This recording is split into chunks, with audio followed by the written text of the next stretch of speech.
એક આવી સરસ કથા ચાલતી હતી, એક નાનો દાખલો યાદ આવ્યો એટલે રામભાઈ કહું કે આવી એક કથા ચાલતી હતી. એમાં એક મુસ્લિમ છોકરો, હવે એને કથા સાથે સાહેબ કઈ લેના દેના નહોતા. એને તો એટલું જ હતું, કથા બપોરે પૂરી થાય તો અહીંયા હરિહર મળતું હોય અને પોતાને બિચારાને ભૂખ લાગેલી અને પોતાની પાસે કોઈ વ્યવસ્થા નહીં, કોઈ કામ ધંધો આપેલો નહીં, સમાજથી થોડો કંટાળી ગયેલો માણસ અને કથામાં આવીને છેલ્લે બેઠો. કથા કોની હતી નામ ભૂલી ગયો છું, વ્યાસપીઠ ઉપર. આ કોઈ દાખલો નથી, સત્ય ઘટના છે. વ્યાસપીઠ એક મહાન સંત એ કથા કહી રહ્યા હતા અને એમાં એના મોઢામાંથી શબ્દ નીકળ્યો કે ભગવાન છે એ બહુ દયાળુ છે, મારો રામ કોઈને ભૂખ્યા સુવડાવતો નથી. આવું વ્યાસપીઠ ઉપર બોલાણું સાહેબ. મારો રામ કોઈને ભૂખ્યા સુવડાવતો નથી, જગાડે બધાને ભૂખ્યા, પણ મારો રામ છે એ કોઈને ભૂખ્યા સુવડાવતો નથી, એ તો હુતાને જગાડીને આપે છે. હવે આ છોકરાને ત્યાં પીન ચોટી ગઈ કે રામ જો હુતાને જગાડીને આપતો હોય, મને લાગી છે ભૂખ, આવ્યો તો ખાવા, પણ આજ અખતરો કરવો છે કે આ રામ હુતા જગાડીને ખવડાવે કે નહીં. આજ એવી જગ્યાએ હતાઈને હોઈ જાવ, ભલે હજી મારે આખી રાત ભૂખ્યું રહેવું પડે, પણ કાલ સવાર સુધીમાં જો કોઈ હુતા જગાડીને મને જો ભગવાન ન ખવડાવે તો કાલ અહીંયા વ્યાસપીઠે આવીને બાપુની દાઢી પકડીને હેઠો ઉતારવા છે, જે સંત બોલતા હતા. આજે કાલ તોડી નાખો. આવા નવા ગલોંદા મારો છો ને સમાજને ભોળવો છો. એ માણસ જ્યાં ઉઠી ગયો કથામાંથી અને સાહેબ કહેવાય જો 8 ગામનો સીમાડો હતો, ત્યાં ઘેઘુર વડલો હતો. એ વડલાનું નામ હતું વહીવટીયો વડલો, ચોર વડલો. ચોર વડલો એ માટે નામ પડેલું કે એક તો એ 8 ગામનો તરફેટો હતો, ત્યાં કોઈ દિવસે માણસ એમ કહેવાય કે જોવા ન મળે, રાતે તો ક્યાંથી જાય. એક વટે માર્ગુ કોઈ સાથે સંઘ નીકળ્યો હોય અથવા તો જાન નીકળી હોય, એ જાને એમ કહેવાય દિવસે ત્યાં ઉતારો કરતા, બાકીના રાતે ચોર ચોરીઓ કરી અને વડલે ભેગા થતા, ત્યાં ભાગ પાડતા. એટલે નામ વહીવટીયો વડલો પડી ગયેલું, ચોર વડલો નામ પડી ગયેલું. બહુ જૂનો વડલો હતો. એટલી બધી ડાળું ફેલાયેલી હતી એટલે થળિયાની માથે જે ડાળું આમ નોખી પડે એ થળિયા માથે સાહેબ 8-10 જણા બેસી શકીએ ને એવડું મોટું થળિયું હતું. એટલે એ થળિયા માથે જઈને છોકરો, મુસ્લિમ છોકરો ત્યાં સૂઈ ગયો. હવે ઘટના એવી ઘટેલી, દિવસે ત્યાં એક જાન જોતો ઢાળા કરેલા, બપોરે એક જાન ત્યાં જમેલી. એ જમી અને જાન જે ગામમાં પણવા જવું હતું એ રાતે જાન ત્યાં પોગી અને રાતે વરરાજો જ્યાં માયરે આવ્યો અને ફેરા ચાલુ કર્યા. હવે હું થયું વરરાજાને મારો રામ જાણે. પછી વાનો વધારે ખવાઈ ગયો હોય કે આમાં વાનાની કેટલાને ખબર છે. એક વરરાજાને વાનો ખવડાવતા 2 જણાએ ઉત્સાહ કર્યો.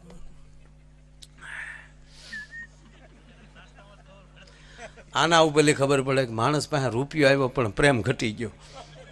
નગર ગામડામાં સાહેબ કોઈના દીકરાના લગ્ન હોય ને એટલે આડો પાડો ને સંબંધી એને જમવા લઈ જાય, એને કહેતા વાનો ખાવા લાવ્યા.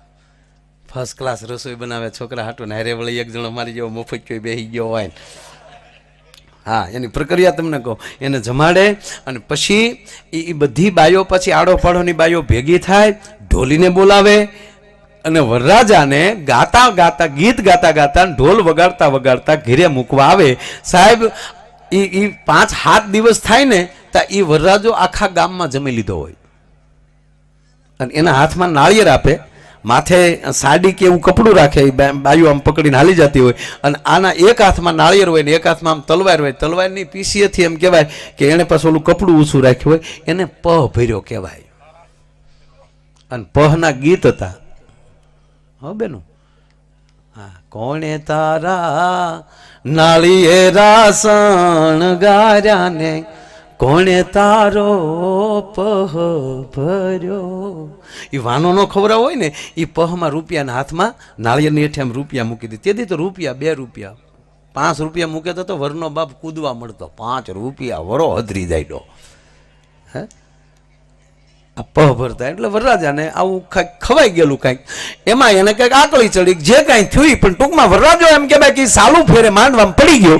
એટલે ત્યારે થોડું ઘણું માણસો વધારે અંધશ્રદ્ધામાં માનતા હતા, એટલે હતું તો સાચું જ. એટલે તરત ભરતભાઈ રાવળ જેવાને બોલાવ્યા અને સાહેબ ડાક છોડી. આ ઘટના ઘટી છે, દાખલો નથી દેતો સાહેબ.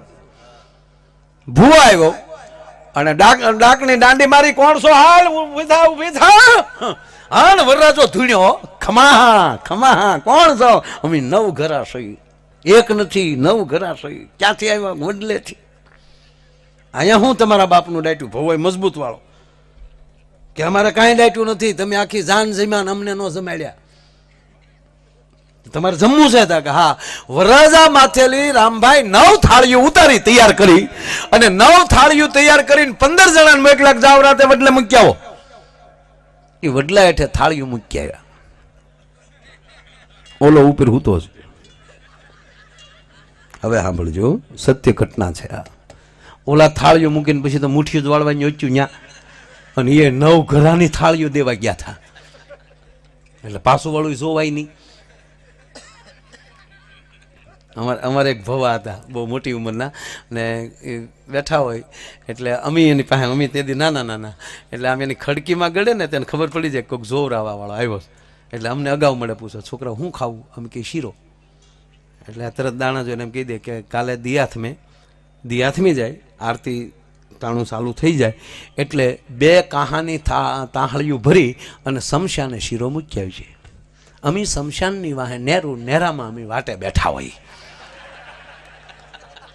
બાપના હું હા જરાય ખોટું હોય ઓલો શમશાનમાં આમ લીટો કરે ગોળ એમાં 2 તાહળિયું મૂકે અને પાછા અમારે ભવા એમ કહેતા કે એ તાહળિયું મૂકી અને રોડે સડીને ત્યાં સુધી પાસુવાળું ન જોતો અને રોડે સડીને પાસુવાળું જોજે જો ત્યાં તાહળિયું ન હોય તો માની લેજે તારું કારણ ગયું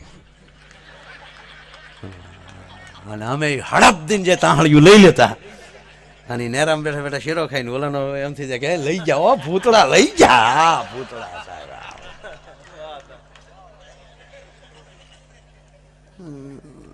બહુ મજા આવતી પેંડાય બહુ ખાતા એમ અમારો ભૂરો તો હજી એટલું ખાય આ ભૂરો અમારી ભેગો એકદમ અમે શમશાન રિપેર કરતા હતા ને રામભાઈ તો 150 નાળિયેર ઉતારના ને એવા બધા મળ્યા તે અમે તડક્યો હતો તે તોય તો બધા નાળિયેર વધેર્યા અને 2 ઘડા નાળિયેરના પાણીના ભરાણા પણ બહુ ઊના ગરમ હતું એટલે એ ઘડા તરત ગામમાં જે સોડાના ને એના ફ્રીજ હોય ને એમાં મૂકી આવ્યા અને અહીંયા અમે ટ્રેક્ટરથી રિપેર કામ હાલતા હતા શેષું કાઢી એમાં હાકર નાખી 2 કિલો રોડે ઉભા રહ્યા પ્રસાદી દેતા ગયા વાહનવાળા પ્રસાદ ખાતા ગયા 5-5 રૂપિયા દેતા ગયા અમારે ટ્રેક્ટરના ડીઝલના થઈ ગયા અને ત્યાં અમારું ઓલું જે ગાગીરમાં જે પાણી મૂકે છે ને એ ટાઢા બોળ થઈ ગયા ને એ પછી જે અમે પીધા આ શ્રદ્ધા છે રામભાઈ એક જ મિનિટ પેલા પ્રસંગ પૂરો કરી લઉં ઓલા થાળીઓ મૂકીને રામભાઈ વયા ગયા એ જ્યાં થાળીઓ મૂકીને ગયા ત્યાં ચોર આવ્યા ત્યાં ખાતર પાડવા ગયા હશે ભાગ પાડવા ત્યાં આવ્યા ત્યાં જ આવ્યા તો થાળીઓ તૈયાર જોઈ એ કે ભાઈ કાં તો વાડ્યું ઠેકીને થાકી ગયા હતા દોડીને એમાં જો કોકને આ જાનની થાળીઓ પડી રહી લાગે આ જમવાનું મળી ગયું એટલે ચોરનો નાયક બોલ્યો જોજો કોકે દવા ઝીકી દીધી છે ગોટો વળી જાવ ગમે ને ગમે ખાઈ નહીં લેવાનું છાપડાક તો ઓલે જોયું ને તો હજી દાળ ને શાક હજી હહેકા હતા થોડાક ગરમ હતા એ કે કોક હમણાં જ મૂકીને ગયેલું છે નક્કી કોકે ખાલી દગો જ કરેલો છે તાજું જ છે જો ગરમ છે જોજો એટલે એમ કોક હશે બચ્ચું કરીને તો ઓલો ઝાડ માથે નળો દેખાણો વડલા માથે ઓલો હુઈ ગયેલો એ રહ્યો કે અહીંયા ઉતારો ને હેઠો ઉતરે એ કે ભાઈ મને હુવા હેઠો ઉતાર એટલે ભાઈ હુવા ગયો ને હેઠો ઉતાર અને ઓલા 7-8 જણા હતા 8 જણા હતા હાલો ને 8 જણા હતા ચોર હેઠો ઉતાર્યો બેહાડ્યો થાળીઓ મૂકીને હતાઈ ગયો હાલ ખા બધાય માલી થોડું ખા ઓલો કે પણ ભાઈ મને ભૂખ નથી ખા ને આગળ ગોબો ઉપાડી લેવું સાહેબ ભીહ દઈ અને 9 થાળી માલી થોડું ખવડાવ્યું કોને 9 માને 8 જણાએ પછી ઘણું ખવાઈ ગયું પછી કીધું હવે ખવડાવે એના બાપ નામ ભાઈ હવે મારથી નહીં હાલે થોડાક ભાત ખાધા પાણી પાયું અડધો કલાક બેઠા આ ફરતા અડધો કલાક પછી રામબાપુ પૂછ્યું એને કે તને કાંઈ થાય તે ખાધું પછી તને કાંઈ થાય હા મને થાય શું થાય કે સવારે જઈને વ્યાસપીઠે જઈને પગ પકડી લેવાનું મન થાય છે અને હું મુસલમાનનો છોકરો, મેં રામ ઉપર એટલો ભરોસો મૂક્યો હતો કે રામ કોઈને ભૂખ્યા હોવા નથી દેતો, તો હું તો હોઈ ગયો હતો ને તમે મને જગાડીને ખવડાવ્યું. કોણ થાળીઓ મૂકી ગયો મારો રામ જાણે. પણ એક આજ મુસલમાનના દીકરાને ખબર પડી ગઈ કે રામ કોઈને ભૂખ્યા હોવડાવતા નથી ને તમે હિન્દુના દીકરાથી ચોરીઓ કરો છો. કહેવા ગયો સાહેબ 8 ચોર અને 9મો આ માણસ. એમ કહેવાય કે સવારમાં 9:30 વાગે જ્યાં કથા ચાલુ થઈ અને સંતના પગમાં લાકડી પડે એમ પડી ગયા ને એટલું કીધું કે બાવાજી અમને કંઠી બાંધો, મારે તમારું શિષ્ય થવું છે. અને સાહેબ એણે કંઠી બાંધી અને પછી પહેલો જ દુહો લખાણો કે અજગર કરે ને ચાકરી, पंची करे न काज, दास मलुका यू कहे सबका दाता राम। मारो कहेवानो अर्थ बीजो कोई नतो, मुस्लिम छोकरो दास मलुका पोते हतो। आ जो आ लागी जाए पीन तो ज आ उधार छे मारो ने तमारो, बाकी तो नो थाय तो नो ज थाय। ठेठ आ बहु सारो एक दाननु नाम आव्युं छे, श्रीहरि इंडस्ट्रीज इंटरियल पार्क एवुं लख्युं ने। हाँ ई अंबा होटेल भाई श्री हरिभाई लुखी, मुकेश भाई जोधाणी एमना तरफथी 21,001 रुपया आवे छे। जोरदार ताळीना आगळ आर्थी वधाओ। खूब खूब धन्यवाद। वाह मारो बाप वाह। एफिल कंस्ट्रक्शन भाई श्री हरेश भाई तेमना तरफथी पण 21,001 रुपया आवे छे। जोरदार ताळीना आगळ आर्थी वधाओ। वाह मारा वाला वाह। આવી ગયું ને ભાઈ?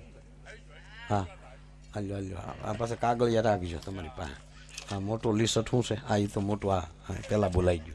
હા ભાઈલાલભાઈનું વાત એટલી હતી સાહેબ કે અમે નિસરણી બની દુનિયામાં ઊભા, ચડનારા કોઈ ના મળ્યા। વાત એટલી બીજી વાત ન્યાલી ચાલુ થતી હતી કે આપણા પુરુષમાં કરતા સ્ત્રીઓમાં બહેનોમાં ક્ષમા વધારે હોય, દયા વધારે હોય, ત્યાગ વધારે હોય। त्यागनी तो मूर्ति है ने साहेब। बाकी जेम 18 वर्ष 22 वर्ष बापना घरे मोटा थई अने पछी हारे जाए एवो प्रोग्राम आपणो आवतो तो केवुं थात? अवळुं होत भूतान घोड़े। आ भूतान में साहेब दीकरो नथी हारे जात, छोकरी नथी हारे जाती, दीकरो हारे जाए। भूतान में जाजो करक फरवा। हाँ ए केवुं थयुं? आपणे हकीकत आपणे हारे जावुं पड़तो तो आपणे वळावता आपणे रोता हो तो केवा फूंडा लागत है। ए बापा मने तेड़ी जाजो अने लाजू काढत तो मूछूना ठोंगा बारा निकळत केवा फूंडा लागे। हे तो आपणे ज केवुं पड़े ने तमे हुं आम करो छो, एवुं आपणे बोलवुं पड़े छे।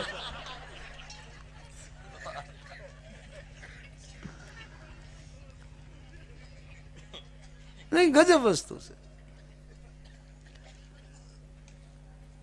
टूंकी वात एटली छे साहेब के ए बहनोनी अंदर त्याग एटलो होय छे, प्रेम एटलो होय छे, लागणी एटली होय छे, भाव एटलो होय छे।